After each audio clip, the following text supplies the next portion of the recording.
کرنے کے دیدار تمہارا ہوگا۔ اور محدث اعظم کہتے ہیں موت آئے تو درے پاک نبی پر سید، ورنہ تھوڑی سی زمین شہ سمنا کے قریب، ورنہ تھوڑی سی زمین شہ سمنا کے قریب۔ خدا کے فضل سے ہم پر ہے سایہ غوث اعظم کا، ہمیں دونوں جہاں میں ہے سہارا غوث اعظم کا۔ الحمدللہ ہم دنیا میں ہیں، غوث اعظم کی چھتر چھایا میں ہیں، اور قبر میں بھی جائیں گے تو غوث اعظم کی چھتر چھایا میں رہیں گے۔ آپ دیکھیں آج کی یہ محفل، یہ بس برائے ایصال ثواب کی نیت سے ہے، ساتھ ہی ساتھ میں سرکار غوث اعظم کی بارگاہ میں خراج عقیدت پیش کی، اور یہ ہماری طرز زندگی ہے، اور خاص کر کے اہل سنت والجماعت کی، کہ جب وہ کوئی بھی کام کرتے ہیں، کوئی بھی ورک کرتے ہیں، تو سب سے پہلے مصطفیٰ کا ذکر کرتے ہیں۔ آپ تاریخ کے اوراق اٹھا کر دیکھ لیں کہ اگر وہ اپنے گھر میں سنگ بنیاد رکھتے ہیں، یعنی نیا گھر بناتے ہیں، تو مصطفیٰ کا ذکر کرتے ہیں، یا کوئی کاروبار یا کوئی بزنس یا کوئی دکان یا کوئی فیکٹری کھولتے ہیں، تو مصطفیٰ کا ذکر کرتے ہیں۔ حالات یہ ہے کہ اگر بچے کی ولادت ہوتی ہے، حقیقہ ہوتا ہے، ختنہ ہوتا ہے، تو مصطفیٰ کا ذکر کرتے ہیں، مصطفیٰ کو ایصال ثواب پہنچاتے ہیں۔ اور ہمارے گھر سے اگر کوئی چلا جاتا ہے، پھر بھی ہم مصطفیٰ کا ذکر کرتے ہیں، اور کیوں نہ کریں؟ ارے جس مصطفیٰ کے صدقے و طفیل اس کائنات کو بنایا گیا، جس کے صدقے و طفیل ہم جنت میں داخل ہوں گے، جس مصطفیٰ کے صدقے و طفیل ہم پلسرات سے پار ہوں گے، جس مصطفیٰ کے صدقے و طفیل ہمیں جنت میں بھیجا جائے گا، جو مصطفیٰ حوض کوثر پر ہمیں جام کوثر دے گا، اس مصطفیٰ کا میلاد ہم کیوں نہ منائے؟ تبھی تو اشرفی لوگ کہتے ہیں تمنا اے دل اشرف، بس اتنی ہے شرع محشر کہ آقا جام کوثر دے لبے اقدس لگا کر دے۔ یہ ہماری آرزو ہوتی ہے اور تمنا ہوتی ہے، ہم مصطفیٰ کا ذکر کرتے ہیں اور کرتے رہیں گے تا قیامت تک۔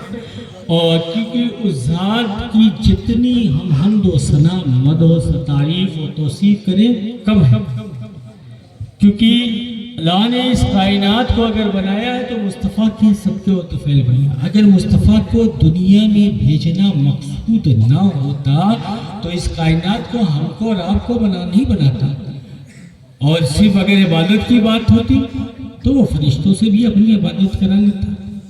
ہماری کیا ضرورت ہے؟ صرف اپنے محبوب کی محبوبیت کو دکھانا تھا، اس لیے اس کائنات کو بنایا۔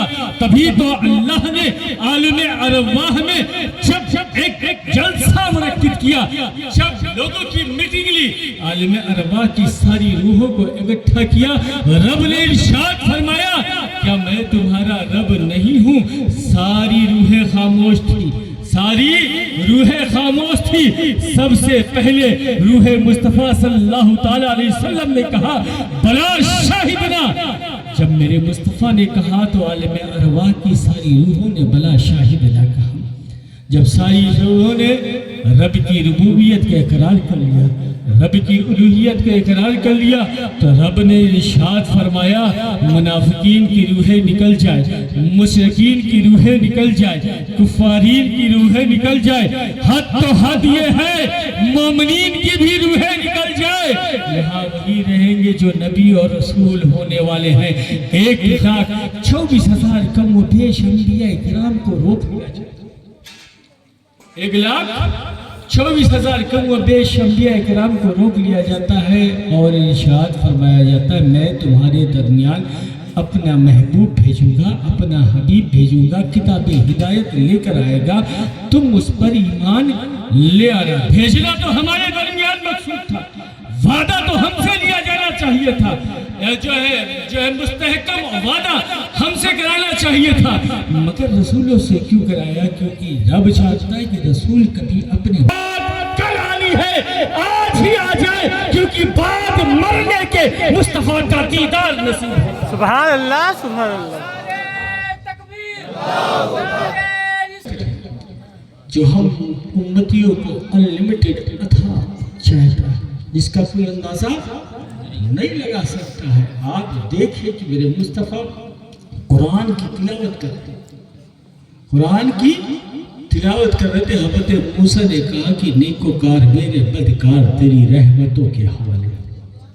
حضرت عیسیٰ نے کہا کہ اللہ یہ تیرے بندے ہیں تو جان, اور تیرے بندے جانے. میرے مصطفیٰ نے آگوش کو بڑھا کر کہا اللہم فابقا امتی امتی, اللہ یہ میرے امت ہے. اور سارا قطار رونے لگے. اللہ نے جبریل سے کہا ہے جبریل جلدی جاؤ مصطفیٰ سے پوچھو رونے کی وجہ کیا ہے, رونے کا سبب کیا ہے. جبریل میں جانتا ہوں مگر تو مصطفیٰ کا پروٹوکال ہے. مصطفیٰ کس وجہ سے رو رہے ہیں, آنکھوں سے اشک کیوں جاری ہے, میں جانتا ہوں تو مصطفیٰ کا پروٹوکال ہے.